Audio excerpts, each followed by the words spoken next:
ओम नमः सिद्धेभ्यो ओम नमः सिद्धेभ्यो ओम नमः सिद्धेभ्यो। नमो अरहन्ताणं नमो सिद्धाणं नमो आयर्वाणं नमो वज्रायाणं नमो योगे सविसाहुणम्। मंगलं भगवान् वीरो मंगलं गौतमो मुनि मंगलं कुन्दकुन्दाद्यो जयधर्मोऽस्तु मंगलम्।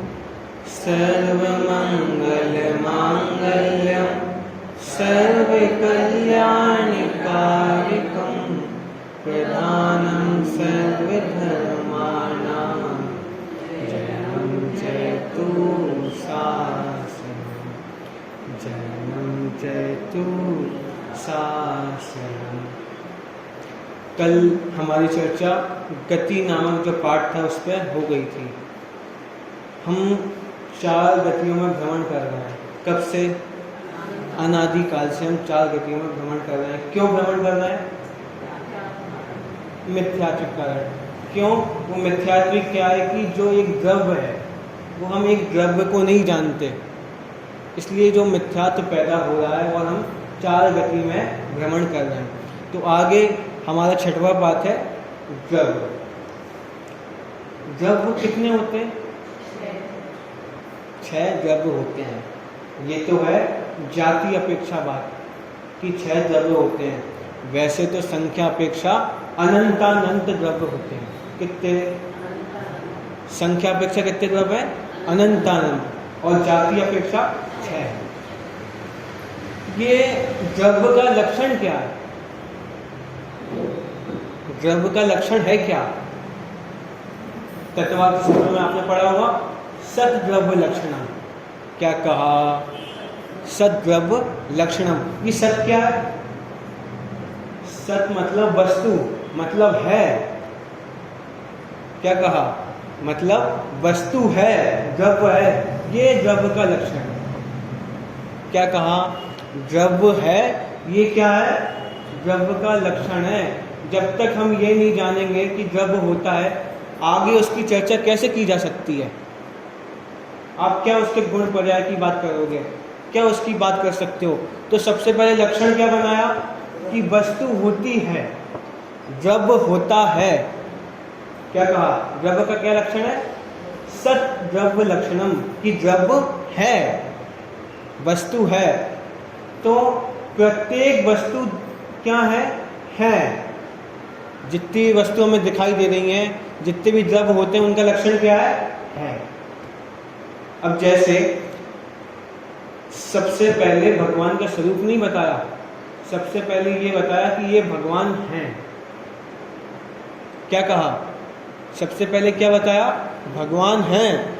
तब उसके बाद बताया कि भगवान वीतरागी सर्वज्ञ होते हैं। समंत भद्राचार्य है, उनने क्या लिखी है? सर्वज्ञ सिद्धि लिखी है। सर्वज्ञ सिद्धि मतलब क्या? कि सर्वज्ञ होते हैं, इस बात की सिद्धि की है। क्या कहा? सर्वज्ञ का स्वरूप नहीं बताया, सबसे पहले क्या किया कि सर्वज्ञ होते हैं। ऐसे ही आचार्य देव क्या कह रहे हैं कि वस्तु होती है, ये द्रव्य का लक्षण है। अब ये सत का लक्षण क्या है?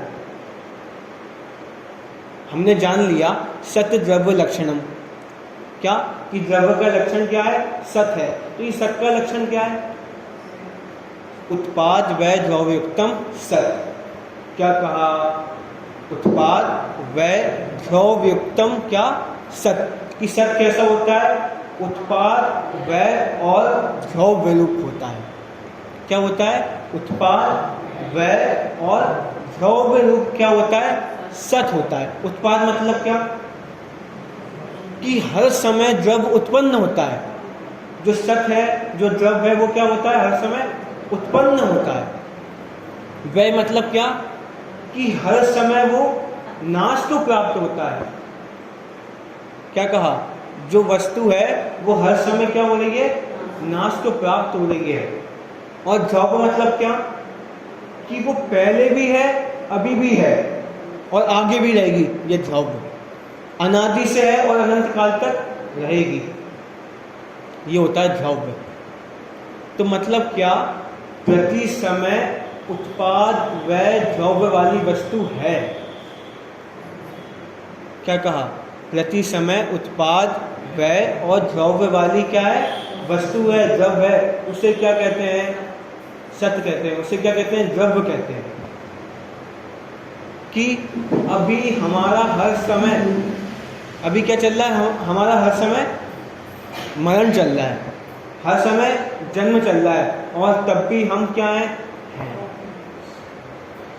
क्या कहा, हर समय हमारा क्या चल रहा है, मरण चल रहा है। हर समय क्या चल रहा है, जन्म चल रहा है, और तब भी हम कैसे बने हैं, और आगे भी बने रहेंगे, और आगे भी मरण चलता रहेगा और जन्म चलता रहेगा। ये वस्तु का स्वरूप है। क्या कहा, ये क्या है, वस्तु का स्वरूप है। अगर इन तीनों में से एक भी गायब हो जाए तो वस्तु बचेगी नहीं। क्या कहा, इन तीनों में से एक भी गायब हो जाए तो वस्तु रहेगी नहीं। अगर एक बात बताओ, उत्पाद व्यय ना हो, अकेला ध्रुव हो, तो क्या होगा। उत्पाद व्यय ना हो और सिर्फ ध्रुव अकेला हो, कि हम हमेशा बने रहें, लेकिन उत्पाद व्यय ना हो, तो क्या होगा कि जो छोटा सा बच्चा है ना, वो कभी बड़े ही नहीं होगा। ये बाल कभी बड़े नहीं होंगे, नाखून कभी बड़े नहीं होंगे, ये पंखा रुक जाएगा, हम ऐसे ही बैठे रहेंगे हमेशा। वो गाड़ी चल रही होगी एक जगह तो एक जगह रुक जाएगी। तो ये उत्पाद व्यय का स्वरूप है कि हर समय उत्पाद व्यय उत्पाद व्यय उत्पाद व्यय चल रहा है। उत्पाद व्यय मतलब क्या, कि मरण और जन्म, हर समय हमारा मरण होता है और हर समय हमारा जन्म होता है, हर समय हो रहा है, और तब भी हम क्या बने हैं। अब ध्रुव नहीं हुआ तो क्या होगा, जैसे उत्पाद व्यय नहीं हुआ तो भाई बच्चे छोटे, जो छोटा बच्चा है वो बड़ा नहीं होगा। और अगर ध्रुव नहीं हुआ तो क्या होगा, कि जैसे ही अगर ध्रुव नहीं रहा तो आप नाश को प्राप्त हो जाओगे, कोई द्रव्य बचेगा ही नहीं दुनिया में। क्या कहा, कोई द्रव्य बचेगा ही नहीं, क्योंकि एक समय में आपका मरण हो गया तो बस मरण ही हो गया, तो कोई द्रव्य बचेगा नहीं। तो तीनों वस्तु का स्वरूप है, उत्पाद व्यय और ध्रुव। ये हर द्रव्य में पाया जाता है, चींटी में, पंखे में, सब में पाया जाता है। मतलब कहना क्या है कि हम इतने नए हैं कि कोई कल्पना नहीं कर सकता, और इतने पुराने कोई कल्पना नहीं कर सकता। अभी यानी हमारा जन्म हो गया, और कब से है, अनादिकाल से है। तो अब आप डिसाइड कर लो कि आपको नई चीज देखना है कि पुरानी चीज देखना है। तो नई चीज भी हम है और पुरानी चीज भी क्या है, हम ही है। क्या कहा, नई चीज भी क्या है, हम है, और पुरानी चीज भी क्या है, हम ही है। किसी को नई चीज का शौक होता है, किसी को पुरानी चीज का शौक होता है। अरे ये 200 साल पुरानी है, लेकिन जिनवाणी कह रही है तो हम तो अनादिकाल पुराने हैं। ये बस अभी बनी है, अभी 1 महीने पहले। जिनवाणी कह रही है तुम तो एक समय पहले बने हो, अभी यानी तुम्हारा उत्पन्न हुआ है। जिनवाणी कह रही है अब ऐसी वस्तु को देखना है। क्या कहा, द्रव्य का क्या लक्षण है, सत द्रव्य लक्षणम, की मतलब क्या, कि वस्तु है। क्या कहा, वस्तु क्या है। और वो है का लक्षण क्या है, सत का लक्षण क्या है, उत्पाद व्यय ध्रुव युक्तम सत। क्या कहा, उत्पाद व्यय ध्रुव युक्तम सत। उत्पाद मतलब क्या, कि उत्पन्न होना। क्या कहा, उत्पन्न होना क्या है, वस्तु का लक्षण है। व्यय मतलब क्या, नाश होना। ये क्या है, द्रव्य का लक्षण है। और क्या, द्रव्य, ये क्या, ये हमेशा बने रहना, ये भी लक्षण है। हमेशा मतलब क्या, कि हमेशा बने भी रहते हैं और नाश भी होता है और उत्पन्न भी होता है। गजब ही स्वरूप है हमारा। अब बताओ, कोई दुनिया वाले कह सकते हैं क्या ऐसा स्वरूप है हमारा, कि द्रव्य का ऐसा स्वरूप होता है कि नाश भी होता है, उत्पन्न भी होता है और बना भी रहता है? क्या कहा, नाश भी होता है, उत्पन्न भी होता है, और वो जो नाश हुआ तब भी वो बना रहता है। ऐसा स्वरूप है द्रव्य का, और मेरे द्रव्य का नहीं, सारे द्रव्यों का ऐसा स्वरूप है। चलिए, ऐसा द्रव्य नामक पाठ है, आज हम ऐसे द्रव्य नामक पाठ को प्रारंभ करते हैं। गुरुजी, अम्मा कहती थी कि जो हमें दिखाई देता है वह तो सब पुद्गल है। ये पुद्गल क्या होता है? क्या कहा कि जो कुछ भी दिखाई देता है वो सब क्या है? क्या है? वो सब पुद्गल है। हम और आप जो दिखाई दे रहे हैं वो क्या है? क्या कहा? हम और जो आप दिखाई दे रहे हैं वो क्या है? पुद्गल है। मतलब उसमें ज्ञान नहीं है। क्या कहा? उसमें क्या नहीं है? ज्ञान नहीं है, वो जानता नहीं है, उससे हमारा कोई संबंध नहीं है। जो कुछ भी दिखता है वो सब क्या है? पुद्गल है। यह पुद्गल क्या होता है? क्या कहा? यह पुद्गल क्या होता है? ठीक तो है, हमें आँखों से तो सिर्फ वर्ण रंग ही दिखाई देता है। क्या दिखता है? वर्ण ही दिखाई देता है, और वह मात्र पुद्गल में ही पाया जाता है। क्या? किसमें? पुद्गल में क्या पाया जाता है? वर्ण। वर्ण मतलब क्या? रंग। किसमें पाया जाता है? पुद्गल में पाया जाता है। अब पुद्गल कहते किसे हैं? जिसमें स्पर्श, रस, गंध और वर्ण पाया जाता है उसे क्या कहते हैं? पुद्गल कहते हैं। क्या कहा? जिसमें स्पर्श, रस, गंध और वर्ण पाया जाता है उसे क्या कहते हैं? पुद्गल कहते हैं। स्पर्श मतलब क्या? कि जिसे हम छू सकें। क्या कहा? जिसे हम छू सकें उसे क्या कहते हैं? स्पर्श कहते हैं। तो ऐसा नहीं कि जो चीज दिखाई दे रही है वो इसे पुद्गल है। ये हवा, हवा क्या है? पुद्गल है। क्यों? क्योंकि ये हवा आपको छूती है ना। क्या कहा? हवा आपको क्या करती है? छूती है। आप हवा को क्या करते हो? छूते हो। तो ये क्या हो गई? पुद्गल हो गई। और जिसमें एक गुण पाया जाता है तो उसमें आगे के तीनों और अनंत गुण पाए जाते हैं। क्या कहा? जिसमें एक गुण पाया जाता है उसमें आगे सारे गुण पाए जाते हैं। मतलब क्या? कि जैसे हवा में हमने जान लिया कि हवा को हम छू सकते हैं, तो उसमें क्या? रस भी है, गंध भी है और वर्ण भी है। क्या कहा? हवा में क्या क्या है? रस भी है, गंध भी है और वर्ण भी है। गंध तो आपको समझ में आती है कि कोई परफ्यूम डाल देता है तो आपको समझ में आता है, स्मेल उसकी आती है। अब ये वर्ण समझ में नहीं आता और रस समझ में नहीं आता। अब ये क्यों? क्योंकि उसके जो परमाणु हैं, जो स्कंध है, वो बहुत सूक्ष्म है कि जो हम दिखाई नहीं दे सकते। जो हमें ऐसे स्कंध है जो हमें दिखाई नहीं दे सकते, लेकिन उनमें भी क्या पाया जाता है? वर्ण पाया जाता है। उनमें भी क्या पाया जाता है? रस पाया जाता है। मतलब क्या? कि जितने भी पुद्गल हैं उनमें ये सारे गुण पाए जाते हैं। रस क्या होता है? कि जिसको हम चखते हैं। क्या कहा? जिसको हम चखते हैं वो क्या कहलाता है? रस कहलाता है। गंध मतलब क्या? कि जिसको हम सूंघते हैं। क्या कहा? जिसको हम सूंघते हैं, जो हमारी सुगंध में आता है, गंध में आता है, उसे क्या कहते हैं? गंध कहते हैं। वर्ण किसे कहते हैं? जो कुछ भी हमें दिखाई देता है। क्या कहा?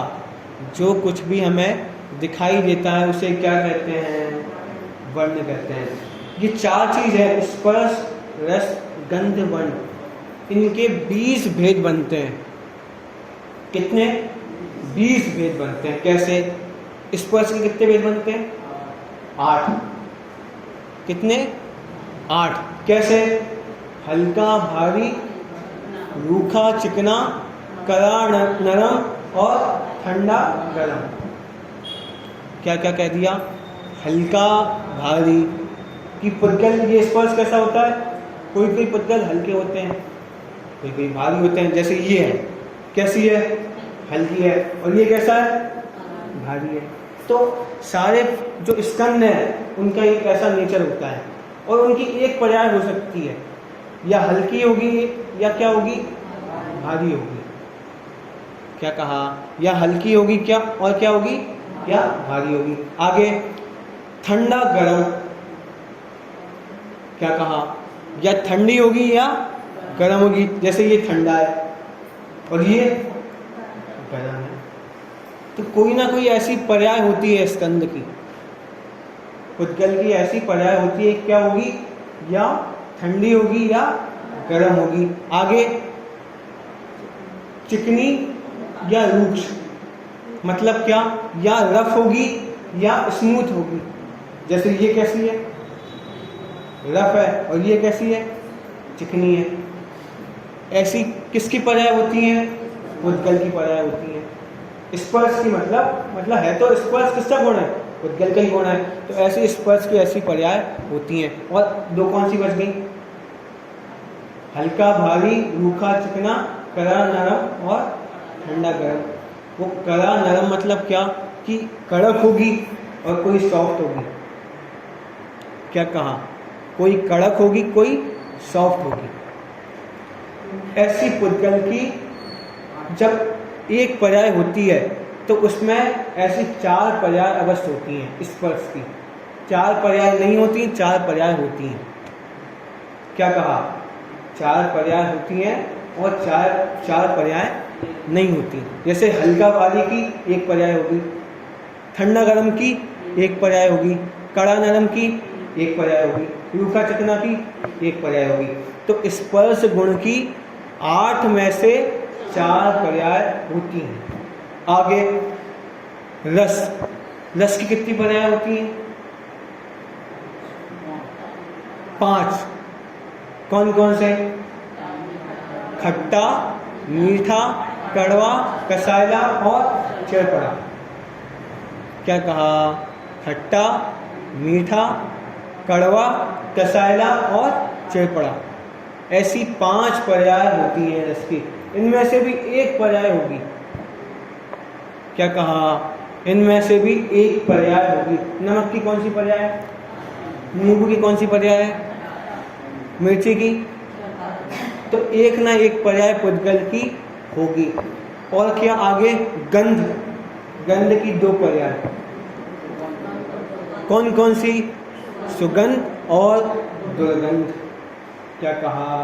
सुगंध और दुर्गंध। ऐसी पुद्गल की, ऐसी गंध की 2 पर्याय होती हैं। आगे, वर्ण की कितनी पर्याय होती है?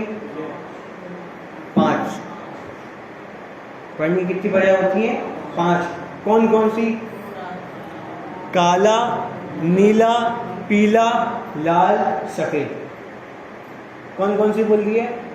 काला, नीला, लाल, पीला, सफेद। काला, नीला, पीला, लाल, सफेद। ऐसी 5 पर्याय होती हैं किसकी? वर्ण की। ये तो हमें सफेद दिख रही है, ये लेकिन ब्राउन दिख रही है। ऐसा क्यों? तो ये 5 पर्यायों से मिली हुई एक पर्याय है। क्या कहा? इन पर्यायों की अलग अलग पर्याय बन जाती हैं। जैसे हरी बन गई, पिंक बन गई, ब्राउन बन गई। तो इन सबकी ही मिली जुली क्या है? पर्याय है। तो ऐसी कितनी पर्याय हो गई? 4 की हो गई 20। कितनी? 4 की कितनी हो गई? 20। स्पर्श की कितनी हो गई? 8। पक्का? स्पर्श की कितनी हो गई? 8। रस की 5, कितनी? 13। गंध की कितनी हो गई? 2। 15 और वर्णिक कितनी हो गई 5, कितनी हो गई 20। ऐसा ये पुद्गल नाम का द्रव्य है जिसमें क्या पाया जाता है, स्पर्श, रस, गंध और वर्ण। क्या कहा, ऐसे इसमें क्या पाया जाता है, स्पर्श, रस, गंध, वर्ण। और चीजें तो बहुत सारी चीजें पाई जाती हैं, बहुत सारी चीजें इस पुद्गल में पाई जाती हैं, लेकिन मुख्य चीजें ये 4 हैं। क्या क्या, स्पर्श, रस, गंध और वर्ण। अच्छा, इस पुद्गल के 2 भेद होते हैं। कितने, इस पुद्गल के 2 भेद होते हैं। कौन कौन से, एक अणु और एक स्कंध। क्या कहा, एक अणु और स्कंध। इस पुद्गल के ऐसे 2 भेद होते हैं। अणु मतलब क्या, कि जिसका दूसरा कोई भाग ना हो। हम जिसे इंग्लिश में कहते हैं एटम। क्या कहते हैं, एटम।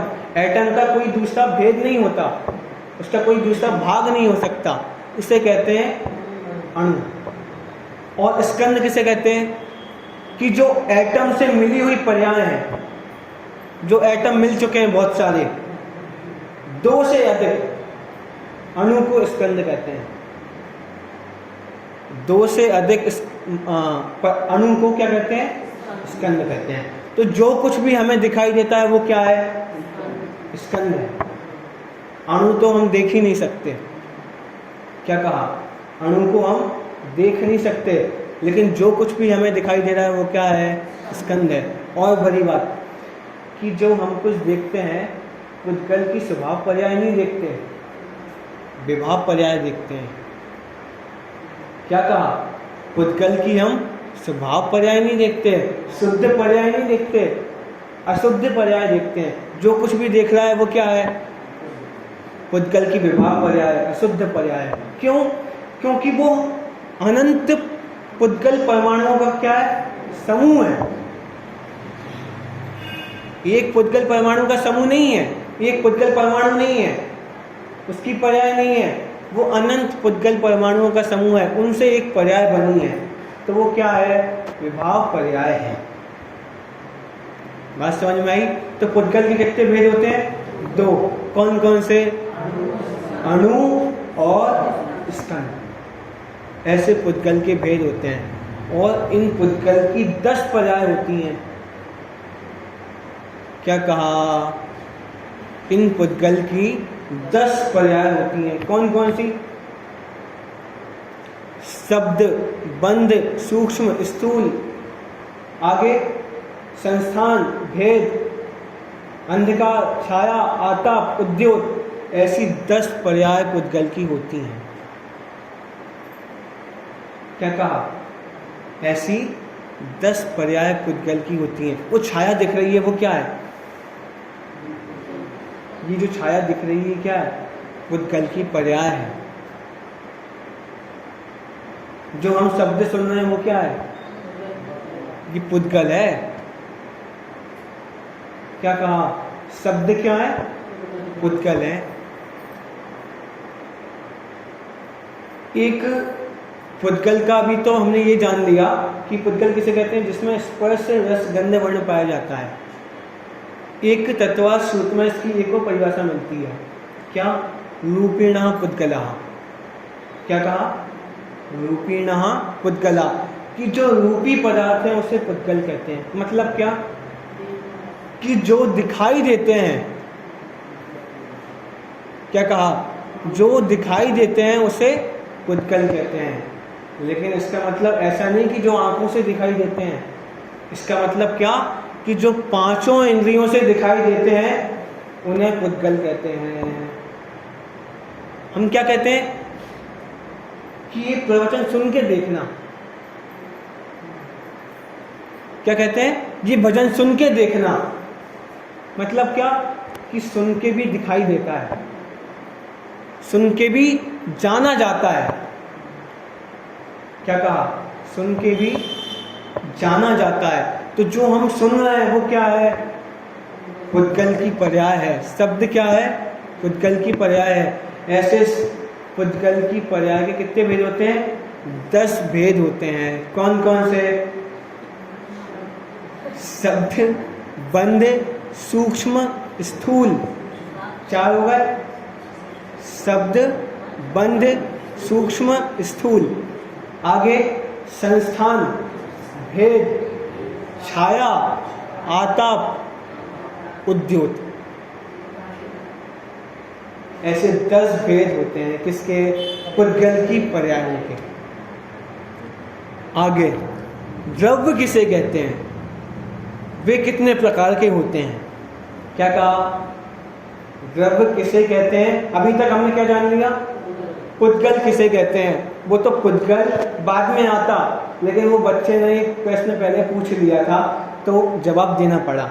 तो वो अब पूछ रहा है कि पुद्गल एक द्रव्य है, तो द्रव्य कैसे कहते हैं और वे कितने प्रकार के होते हैं? आगे गुणों के समूह को द्रव्य कहते हैं।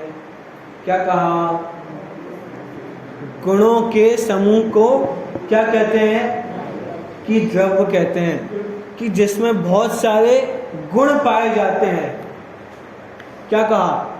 जिसमें बहुत सारे गुण पाए जाते हैं उन्हें क्या कहते हैं? द्रव्य कहते हैं। तो जितने भी द्रव्य हैं उनमें कितने गुण पाए जाते हैं? जितने भी द्रव्य हैं उसमें कितने गुण पाए जाते हैं? अनंत गुण पाए जाते हैं। क्या कहा? कितने गुण पाए जाते हैं? अनंत गुण सब में पाए जाते हैं। और अनंत गुण भी कैसे? कोई तो होते हैं सामान्य, कोई होते हैं विशेष, कोई होते हैं सामान्य विशेष। क्या कह दिया ये? कोई होते हैं सामान्य, कोई होते हैं विशेष और कोई होते हैं सामान्य विशेष। मतलब क्या? सामान्य मतलब क्या? कि जो सब द्रव्यों में पाए जाते हो, जीव में भी, पुद्गल में भी, धर्म, अधर्म, आकाश, काल, सब में जो पाए जाते हो उसे कहते हैं सामान्य। और विशेष मतलब जो अलग अलग द्रव्य में ही पाए जाते हो, सब में ना पाए जाते हो। क्या कहा? जो अलग अलग द्रव्य में ही पाए जाते हो, सब में ना पाए जाते हो, उसे क्या कहते हैं? विशेष गुण। जैसे जीव का गुण अलग है, पुद्गल का गुण अलग है, धर्म, अधर्म, आकाश, काल का गुण अलग है। और ये सामान्य विशेष क्या? ये सामान्य विशेष क्या? कि जैसे एक अमूर्तिक नाम का गुण है, वो किसी में पाया जाता है, किसी में नहीं पाया जाता। जो अमूर्तिक नाम का गुण है वो किसी में पाया जाता है और किसी में नहीं पाया जाता। तो किस में पाया जाता है? 5 द्रव्यों में पाया जाता है, 1 में नहीं पाया जाता। तो ऐसे कहते हैं सामान्य विशेष गुण। जैसे सक्रिय नाम का गुण है। क्या कहा? सक्रिय नाम का गुण है, वो 2 द्रव्यों में पाया जाता है और 4 द्रव्यों में नहीं पाया जाता।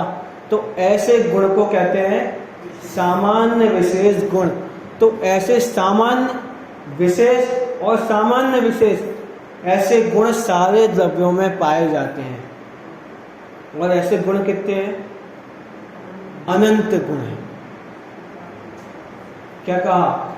ऐसे अनंत गुण सारे द्रव्यों में पाए जाते हैं। क्या कहा? जितने गुण हम में हैं उतने ही गुण आप में हैं। क्या कहा? जितने गुण एक जीव में है उतने ही गुण दूसरे जीव में है। जितने गुण सिद्ध भगवान में है उतने ही गुण निगोदिया जीव में है। ऐसा नहीं कि निगोदिया जीव में कम होंगे, ऐसा नहीं है। जितने गुण निगोदिया जीव में है उतने ही गुण कितने किसमें है? सिद्ध भगवान में। तो सब द्रव्यों के कितने गुण हैं? अनंत गुण हैं। तो क्या कहा कि गुणों के समूह को क्या कहते हैं?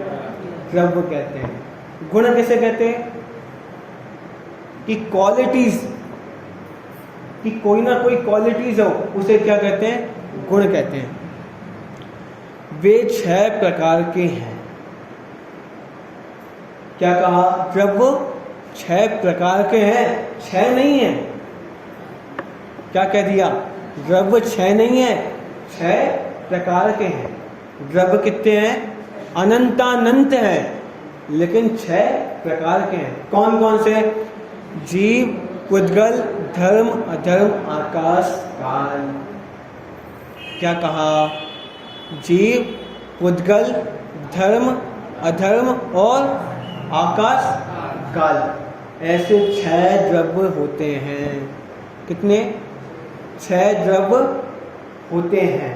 6 द्रव्य नहीं, द्रव्य तो अनंतानंद होते हैं। ऐसे द्रव्य के 6 प्रकार होते हैं। ऐसे द्रव्य के 6 प्रकार होते हैं। ऐसे द्रव्य की 6 जातियां होती हैं। तो क्या द्रव्यों में अजीव नहीं है? क्या कहा? द्रव्यों में अजीव नहीं है। एक आचार्य है नेमिचंद सिद्धांती देव। कौन से? नेमिचंद सिद्धांती देव। उनने एक ग्रंथ लिखा है। कौन सा? द्रव्य संग्रह। कौन सा ग्रंथ? द्रव्य संग्रह।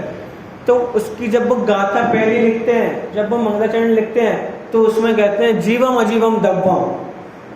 क्या? कि द्रव्य 2 ही होते हैं। कौन कौन से? जीव और अजीव। क्या कहा?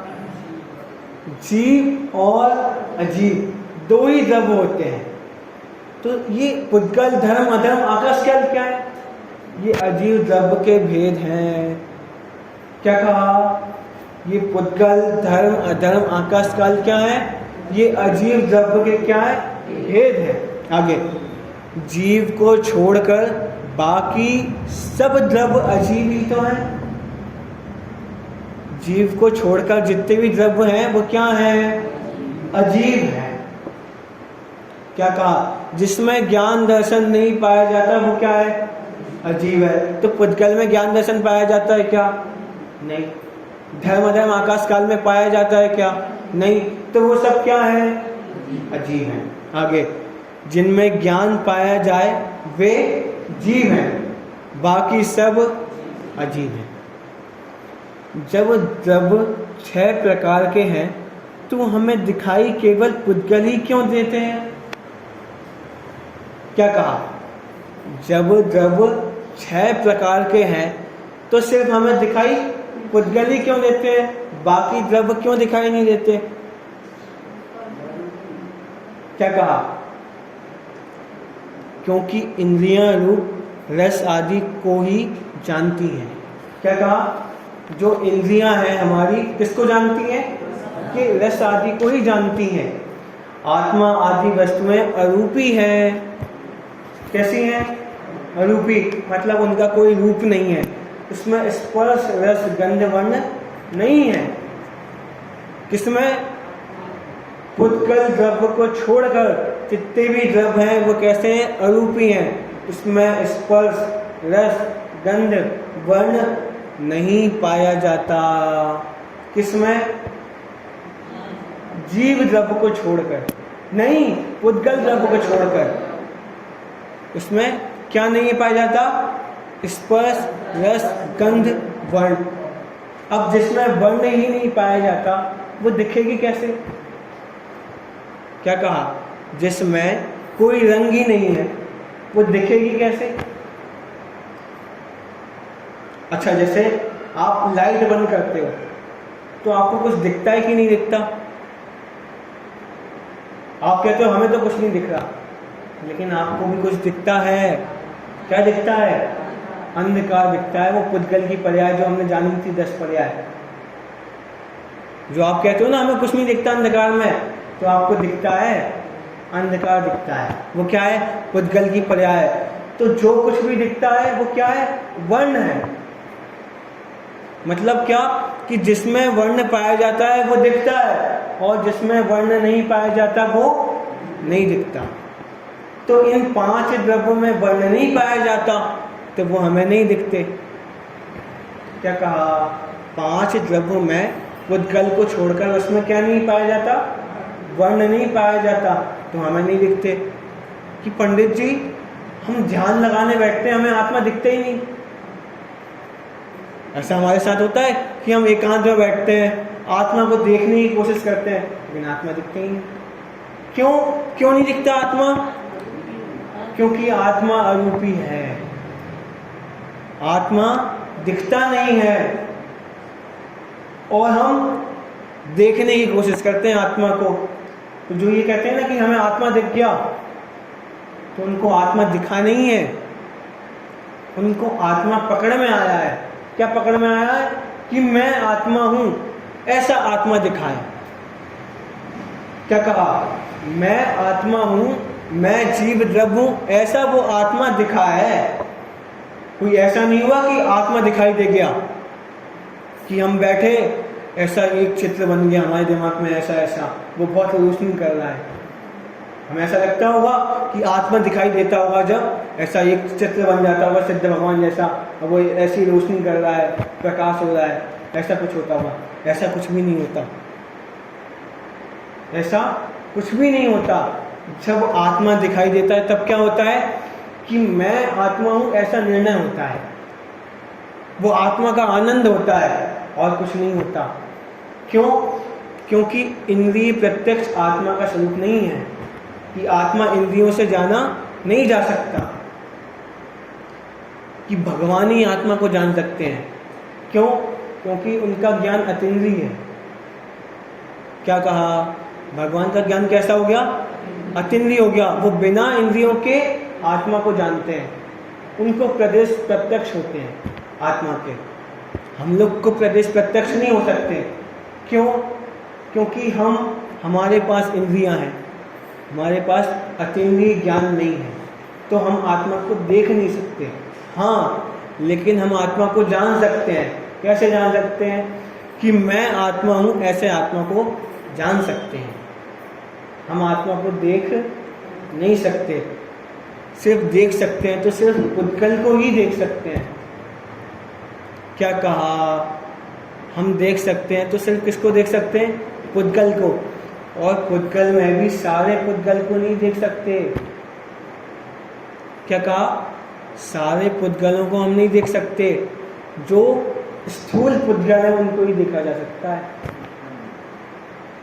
अरे स्कंद में भी जो स्थूल हैं उनको ही देख सकते हैं, सारे स्कंदों को देख नहीं सकते। ऐसे भी स्कंद है जो अनंत पुद्गल परमाणु से मिले हुए स्कंद हैं, उनको हम देख नहीं पाते। जो हमारे कर्म है वो क्या है? पुद्गल है। और वो कितने परमाणु से बने हैं? अनंत। तो क्या आप अपने कर्मों को देख पाते हो? क्या आप अपने कर्मों को देख पाते हो? क्या नहीं देख पाते। तो इसका मतलब क्या? कि हम सारे पुद्गल को नहीं देख सकते, सिर्फ स्थूल पुद्गल देखा जा सकता है। और उसमें भी जितनी हमारी शक्ति हो उतना दिखाई देता है। कि जैसे हमारी शक्ति है यहाँ से यहाँ तक देखने की, तो उतना ही देख सकते हैं। हमारी शक्ति नहीं है कि हम 1 किलोमीटर तक देख लें, तो नहीं देख सकते। कि जितनी हमारी शक्ति है उतना ही देखा हमें जा सकता है, शक्ति से अधिक देखा नहीं जा सकता, शक्ति से अधिक सुना नहीं जा सकता। कि कोई दीवार के पीछे बातें कर रहा है तो कोई सुन नहीं पाते, अंधेरे में हम देख नहीं पाते। क्यों? क्योंकि शक्ति नहीं है। और उल्लू से ये लोग देख लेते हैं। क्यों? क्योंकि इनमें शक्ति है। तो विशेष काम करती है शक्ति, जो हमारा क्षोभसम है, मति ज्ञान और वीर्यांतर का जो क्षोभसम है, उससे हम जानते हैं। जानना किससे हो पाता है? इंद्रिय ज्ञान में किससे हो पाता है? ये 2 शक्तियों से, वीर अंतराय और मति ज्ञान। इन 2 शक्तियों के कारण हम पदार्थ को जान पाते हैं। जितनी शक्ति होगी, अगर अधिक शक्ति नहीं होगी तो हम जान नहीं पाएंगे। जैसे हमें अंधेरे में जानने की शक्ति नहीं है तो हमें अंधेरे में कुछ दिखता नहीं है। वो लेकिन उल्लू को सब कुछ दिखता है।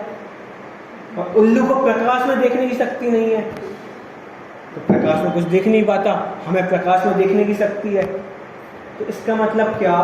कि जितने भी संसारी जीव हैं उनमें ऐसी शक्ति है कि जितना उनका क्षोभसम होगा, जैसे उनमें शक्ति होगी, वैसा वो जान पाएंगे, उससे अधिक जान नहीं पाएंगे। क्या कहा? जैसी उनमें शक्ति होगी वैसा जान पाएंगे। जैसे आपने देखा हो, जैसे कुत्ते बिल्ली होते हैं, उनकी नींद बहुत जागरूक होती है। कोई भी यहाँ से निकल जाए तो उनकी नींद खुल जाएगी, और हमारी नींद कैसी होती है? कितना ही हल्ला हो हम सोते रहेंगे। बात समझ में आ रही है? तो सबकी एक अपनी अपनी एक शक्ति है, तो जिसके पास जैसी शक्ति होगी वैसा जान पाएंगे, उससे अधिक जान नहीं पाएंगे। कि हम सोचें ये बच्चा है, बहुत ज़्यादा याद कर ले, तो वो याद नहीं कर पाएगा। क्यों? क्योंकि उसमें शक्ति ही उतनी है कि वो एक पेज याद कर सकता है एक दिन में, और कोई बच्चों में इतनी शक्ति होती है कि एक बुक याद कर लेते हैं एक दिन में। कि सबकी एक अपनी अपनी क्या है? शक्ति है। ऐसा संसारी जीव के साथ ऐसा होता है। तो जितना क्षोभसम होगा उतना हम पदार्थों को जान पाएंगे, उससे अधिक जान नहीं पाएंगे। कि किसी के पास गाने की शक्ति है, किसी के पास खेलने की शक्ति है, किसी के पास कमाने की शक्ति है, तो सबके पास अलग अलग शक्ति है। हम विराट कोहली से कहें कि तुम गाना गाने लगो, तो गाना गाने लगेगा क्या? गाना नहीं गा पाएगा। हम धोनी से कहें कि चेस खेलने लगो, तो चेस खेल लेगा क्या? नहीं खेल पाएगा। हम लता मंगेशकर से कहें कि क्रिकेट खेलने लगो, तो खेल लेगी क्या? नहीं खेल पाएगी। क्यों? क्योंकि सबकी क्या है? शक्ति अलग है, सबका सामर्थ्य अलग है। क्या कहा? सबका सामर्थ्य अलग है। तो इससे क्या सिद्ध होता है कि हम किसी को ज़्यादा फोर्स ना करें। क्या कहा? कि हमारे घर में बच्चे हैं, ज़्यादा पढ़ लिख नहीं पा रहे, तो ज़्यादा फोर्स ना करें, ज़्यादा हम दुखी ना हो कि भाई हम ये समझ लें कि उनकी इतनी योग्यता है। क्या कहा? कि उनकी इतनी योग्यता है कि जैसे आप देखते हो कि घर में दो बच्चे हैं, तो एक बच्चा तो टॉप करता है और एक बच्चा फेल होता है। आपने देखी होगी एक मूवी तारे जमीन पर। क्या कहा? तारे जमीन पर। उसमें क्या होता है कि दो बच्चे हैं, एक बड़ा भाई है, बड़ा भाई स्कूल में टॉपर है, खेल में आगे, हर चीज़ में आगे, और एक छोटा भाई किसी चीज़ में आगे नहीं, बिल्कुल ही नालायक, मस्ती करता रहता है। तो इससे कहना क्या है कि सबकी शक्ति, सबका क्षोभसम क्या है? अलग अलग है। सबकी योग्यता क्या है? अलग अलग है। 5 उंगली एक सी कैसे हो सकती है? 5 उंगली एक सी हो जाए तो काम नहीं हो सकता। क्या कहा? 5 उंगली अगर एक सी हो जाए तो काम कैसे हो जाए? सारे बच्चे टॉप करने लगेंगे तो काम कैसे हो जाएगा? दुनिया में सब पढ़ने लगेंगे, सबको जॉब मिल जाएगी, तो नौकर चाकर कौन बचेंगे? आप ही दुखी हो जाओगे। क्या कहा? सब अगर पढ़ने लिखने लगेंगे, सबको जॉब मिल जाएगी, सरकार सबको जॉब दे देगी, तो तुम्हारे यहाँ काम करने वाली कौन आएगी? खाना बनाने वाली कौन आएगी? व्यापार में नौकर करने वाले कौन बचेंगे? कोई नहीं बचेंगे। धरती का काम रुक जाएगा। तो मतलब क्या कि जो संसार में चल रहा है वो अपनी योग्यता से चल रहा है, कि हम उसमें ज़्यादा मातापच्ची ना करें, ज़्यादा दुखी ना हो कि सब पढ़ नहीं पा रहे, सब अशिक्षित हैं, ऐसा ज़्यादा ना सोचें। कि जो हो रहा है सब अपनी योग्यता से हो रहा है। सारे पढ़ने लिखेंगे तो क्या हो जाएगा? सब डॉक्टर इंजीनियर बन जाएंगे। क्या कहा? हम सारे बच्चों को पढ़ा लिखा दें और सब डॉक्टर इंजीनियर बन जाएं, तो अच्छा काम होगा कि नहीं होगा? एक बात बताओ, हम सारे बच्चों को पढ़ा लिखा दें और सब डॉक्टर इंजीनियर बन जाएं, तो क्या होगा? अच्छा काम हो जाएगा? अरे अच्छा काम नहीं होगा तो किसानी कौन करेगा? आपके लिए गेहूं कहाँ से आएंगे, अनाज कहाँ से आएगा?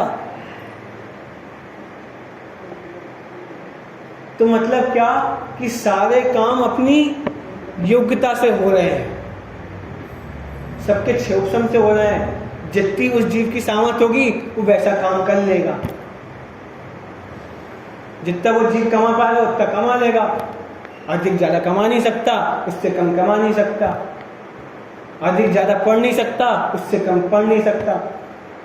तो इसका मतलब कहना क्या है कि हम किसी जीव को फोर्स ना करें, जो चल रहा है वैसा होने दें। क्या कहा? जो चल रहा है वैसा होने दें। अच्छा एक बात बताओ, अगर दुनिया में चोरी नहीं होगी तो क्या होगा? पुलिस नहीं होगी, उन जीवों को नौकरी नहीं मिलेगी। अगर कोई बीमार नहीं होगा तो क्या होगा? डॉक्टर नहीं होंगे। तो कहना क्या है कि जो जैसा चल रहा है वैसा होने दें। अब हम क्या करते हैं, उन चीज़ों को देख देख के दुखी होते हैं कि हमारा बच्चा पढ़ नहीं पा रहा। अरे पढ़ नहीं पाया तो हम अपने धंधे पे बिठा लेंगे, और क्या? मतलब कुछ ना कुछ तो कर ही लेगा ना। एक बात बताओ, दुनिया में ऐसा कौन सा व्यक्ति है जो भूखा सोता हो? क्या कहा? कोई व्यक्ति भूखा नहीं सोता, कोई व्यक्ति भूखा नहीं मरता। मरता है तो वो अपने टेंशन से मरता है, मरता है तो वो अपने आयु क्रम से मरता है। खाने पीने के मिलने के अभाव से नहीं मरता जीव, अपने टेंशन से मरता है, आयु क्रम के क्षय से मरता है। अगर भूखा मरना होता तो नरक से जीव तो एक समय में बाहर आ जाते। क्यों? क्योंकि वहां तो कुछ खाने ही नहीं है। नरक में क्या खाने हैं?